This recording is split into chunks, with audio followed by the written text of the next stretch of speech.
Islamist insurgency Boko Haram claims responsibility for shooting down a Nigerian Air Force fighter jet in a video released on Friday, 2 days after the plane went missing in the northeast. While the authenticity of the video is yet to be verified and the Nigerian Air Force has denied these claims, the loss of the Nigerian Air Force Alpha Jet 475 has dealt a blow to the country's efforts to combat the insurgencies in the northeast, where air power has been crucial in attempts to stem the spread of Boko Haram. Well, here to weigh in on this development is Air Vice Marshal FEMI GBADEBO. Thank you so much for joining us on the morning show. Thank you so much for having me, and good morning. Good morning. So now we're told that the wreckage of the fighter jet has been located somewhere in Borno State. However, the force says it remains hopeful, that the crew will be found and rescued. But as someone who has an experience in this field, in this area, Air Vice Marshal, what would be the standard procedure in this situation? Standard procedure would be search and rescue, which started that same day, but unfortunately, the mission was carried out at a late hour, which is after 5 p.m. In the northeast with the Hamatan and the weather conditions at this time. Before they could even ascertain that something was wrong, it could take maybe 45 minutes. And then putting stuff together, that is maybe a helicopter and all that, to go there for search and rescue, would become obsolete because it would become dark. By morning, a lot of things would have happened with Boko Haram, with full control of the ground. It would be easier and faster for the insurgents to locate the aircraft than for the Air Force. To the video that was shown, yes, that is the wreckage of the aircraft, and we could clearly see at least one dead body of the pilots. They had the badges of rank and other things from the pilots' uniforms clearly displayed. The tail number is displayed, so that is the aircraft. But the wreckage itself does not show the result of an explosion in the air, because if that had happened, the aircraft parts would have been strewn all over the place, and the rocket itself hit from behind, which means the tail plane and all those things that stood impact would have been shattered. At the end of the day, I believe Boko Haram is, as usual, trying to tap into some kind of a propaganda where they've spliced a bit of a rocket attack on an aircraft together with their own video, which is what we have actually seen now, and so on. Certain things happen, but like I said, it's unfortunate, and it's one of the tragedies of war, fighting a war, because I think what happened is that at that time of the day, the aircraft itself, the pilots might not have been in a very good condition to handle certain situations that came up. Because like I said, operations of such should be taken up from the early hours of the day till maybe about 4 p.m., ending up about 5:30. But if you're starting at 5, there's a briefing, there's a takeoff time after checking everything, which could also lead to a 30 minutes difference from when they said the mission started to when the pilots actually took off. So you're already getting to the twilight zone.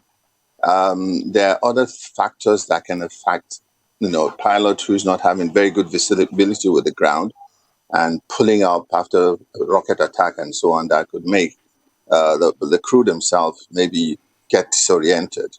And that probably is what happened. So you think that it's definitely more plausible that it could have been a crash or an accident as opposed to Boko Haram shooting it down as they've claimed? Aside from that, though, in the video that we did see from Boko Haram, even though we can't verify whether or not they did in fact shoot the plane or not, there does appear to be the presence of sophisticated arsenal with these militants, with these fighters. particularly an anti-aircraft missile we were able to see in one of those videos, or something that appeared to be that. When you do look at the type of weaponry these groups have, how it begs the question of how they're able to secure them in the first place. Exactly. Well, there are non-state actors who have interest in the crisis that is going on. One of the fastest means to make money is to be an arms merchant. You have the legal ones and the illegal ones. The legal ones go through the proper processes, which will involve government to government and so on, to secure the release of those weapons. And you have the illegal ones who go through the back door, who use black market sources and so on. And so when you have a place like Libya and so on that has excess weapons that were procured, let's say during the Soviet era and so on, they would gladly sell them to you, to like the ISIS and Boko Haram and these forces that are going on. But one thing we must understand is that buying some sophisticated weapon is not the perfection in itself. It's just the same thing like when they, when they storm a barracks and they take over some military army tanks and so on. You see, you may be able to drive them, but to effectively utilize them is another issue. To get the right kinds of arms and ammunition to put them to effective use is another issue.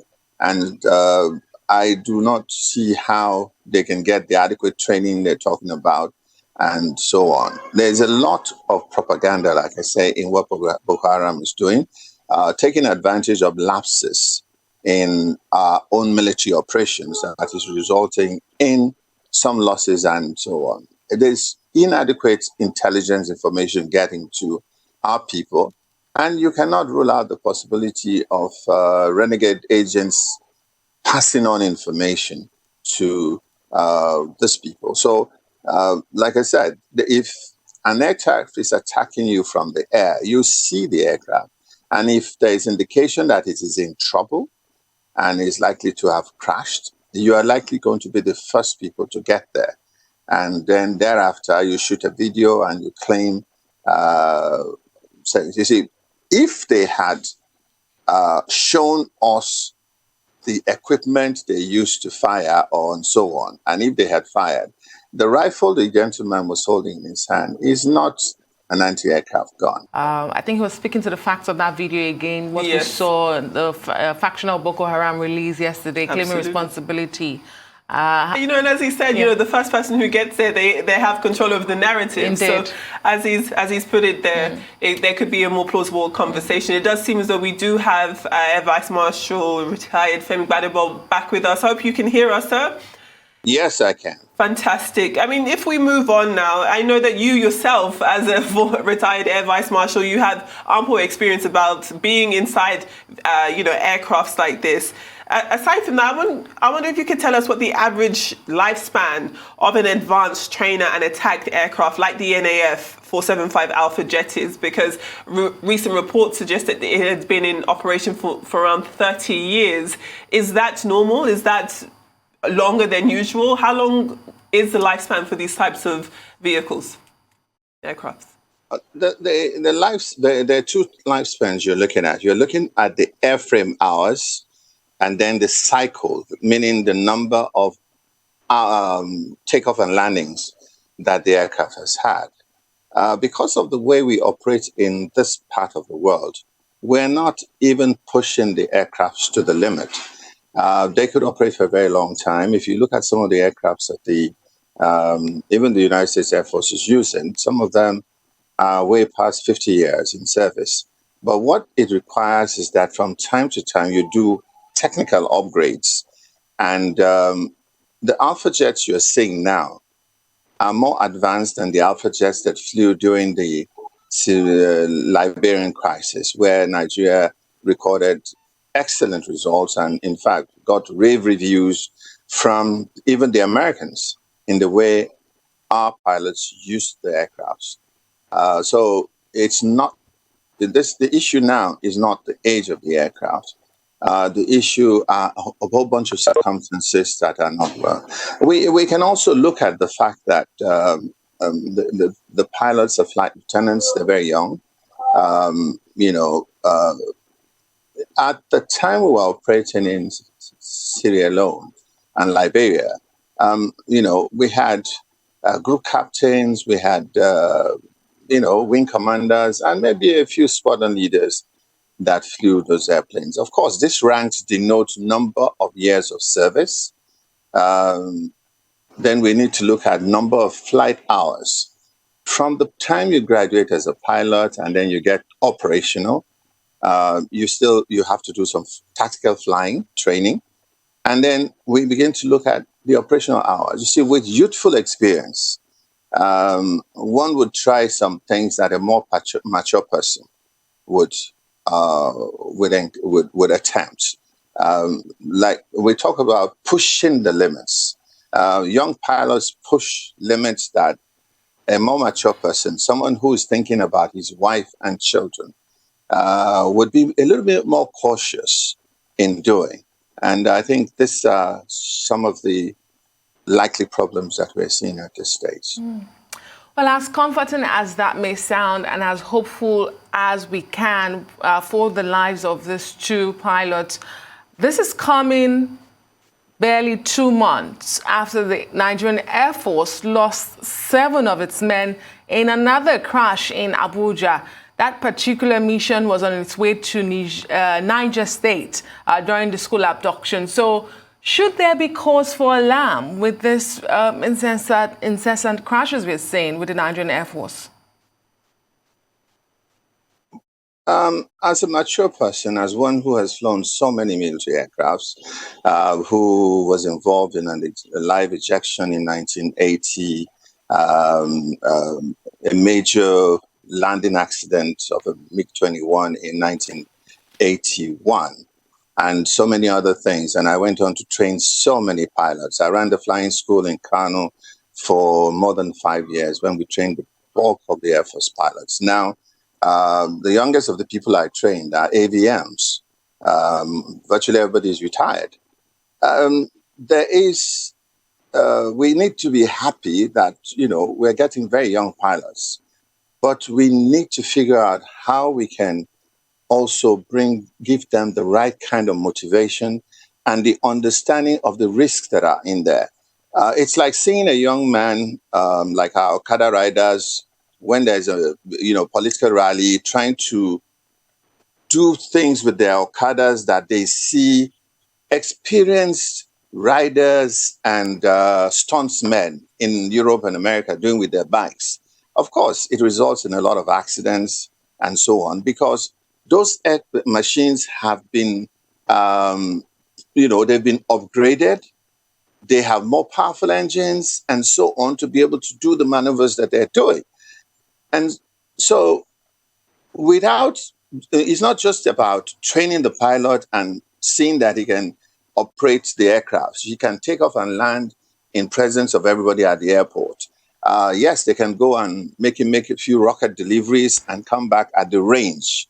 But when it comes to real life firing and so on, I think the Air Force needs to look at those pilots that operated in Liberia. They need to come and sit down and talk to these young pilots and get them to really appreciate the risks involved in this very attractive job in which they're doing.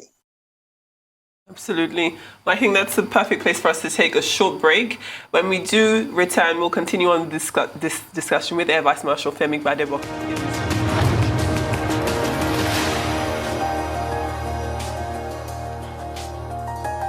Welcome back to the morning show here on Arise News. We're still joined by retired Air Vice Marshal FEMI GBADEBO. Thank you for staying with us. I wonder if we could take a little sidestep away from the wider conversation about Boko Haram and this plane going down and look at security as a whole. It was just this week, actually, that the use of Amotekun, an indigenous security network across southwestern Nigeria, was inaugurated in Ogun State this week. It has been described as a holistic approach to insecurity, the upturn in kidnappings that we've been seeing across the region. Ogun State Governor Dapo Abiodun also said that it was time for its use to begin so that they could curb and prevent crime. Are you confident in the role of this specific network in the fight against insecurity across these southwestern states? The potential is definitely there, but the way the governors are going about it reeks more of politics than the right line of action. What I mean here is that I quarrel with the uniform. Why red? Okay? And then even the sash, the leopard skin that they're using, is a better form of camouflage for that particular outfits than the red that they're using, even on the vehicles and everything. Then who's doing the training for these people? You see, you can't just get a ragtag group of people to give out military training. I'll tell you, one of the best paramilitary organizations in the country presently is the road safety. And it is because their first commander was a Major General Hanania, who decided to turn it into a proper militarized unit. So he talked to the army and he brought in people to do the training. The first set of officers were mostly retired officers. You see, for one reason or the other, officers are let go as early as the rank of lieutenant. But they have had the benefit of full military training. And some of them who maybe did untoward things, were a little bit too overzealous or whatever, actually calmed down after this retirement. And they're looking for a job. And where do you use to deploy this thing? In a paramilitary organization. And if you go back to after the Nigerian Civil War, when we had an excess number of soldiers, there was a need to demobilize the army. And most of those who were taken out of the army went into the police and so on.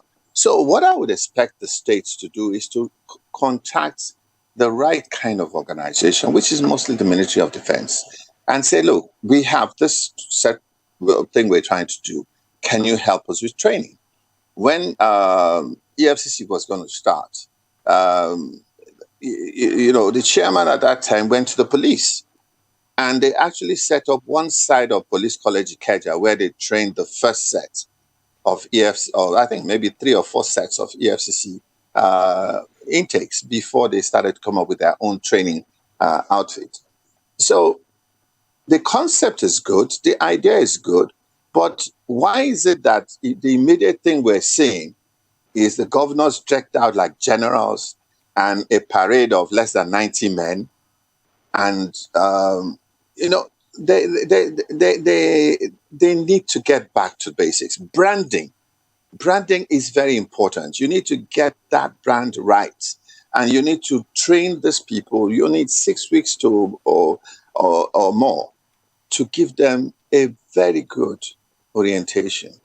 Sometimes when you look at their turnout, even the shoes they're wearing definitely does not go with a paramilitary organization that is going to go into the forest, and they're wearing casual, slip-on shoes and stuff like that. So it just, and then nobody has given us statistics in terms of how many men are you putting under this unit.